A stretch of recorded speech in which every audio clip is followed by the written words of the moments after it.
And next we're going to hear from Prime Minister Modi. Sir.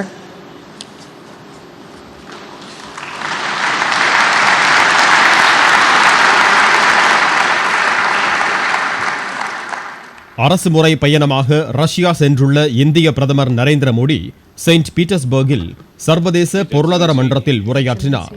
India Russia இடையே நீடிக்கும் நம்பிக்கையும் நல்லுறவும் காலப்போக்கில் மேலும் வலுப்படுவதாக மோடி கூறினார். பாரிஸ் பருவநிலை மாற்ற ஒப்பந்தத்தில் இருந்து அமெரிக்கா விலகிய நிலையில் அதற்கு நேரடியாக மோடி கருத்து கூறவில்லை. பாரிஸ் ஒப்பந்தம் இருந்தாலும் இல்லாவிட்டாலும் எதிர்கால சந்ததியினருக்காக பருவநிலையை பாதுகாக்கும் கடமை இந்தியாவுக்கு உள்ளது என அவர் தெரிவித்தார்.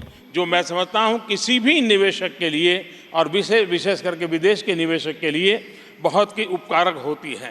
120 கோடி மக்கள் இருக்கும் துடிப்பான இந்திய சந்தையில் முதலீடு செய்ய வருமாறு உலக நாடுகளுக்கு பிரதமர் அழைப்பு விடுத்தார்.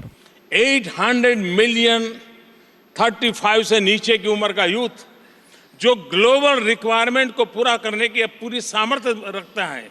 40 ஆண்டுகளாக இந்தியா எல்லை தாண்டிய தீவிரவாதத்தால் பாதிக்கப்படுவதாகவும் சில நாடுகள் தீவிரவாதிகளுக்கு நிதியும் ஆயுதங்களும் வழங்குவதாகவும் மோடி தமது உரையில் குறிப்பிட்டார். தீவிரவாதத்திற்கு எதிராக போராட உலக நாடுகள் ஒன்றிணைய வேண்டும் என அவர் கேட்டுக்கொண்டார்.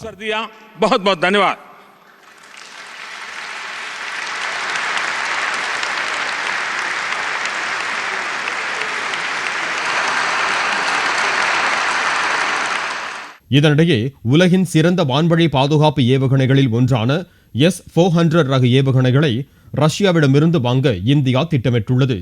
முறையே 400, 250, 120 மற்றும் 40 கிலோமீட்டர் தூரம் பாய்ந்து இலக்கை அழிக்கும் ஏவுகணைகளை இந்திய பாதுகாப்புத்துறை வாங்க வாய்ப்புள்ளது.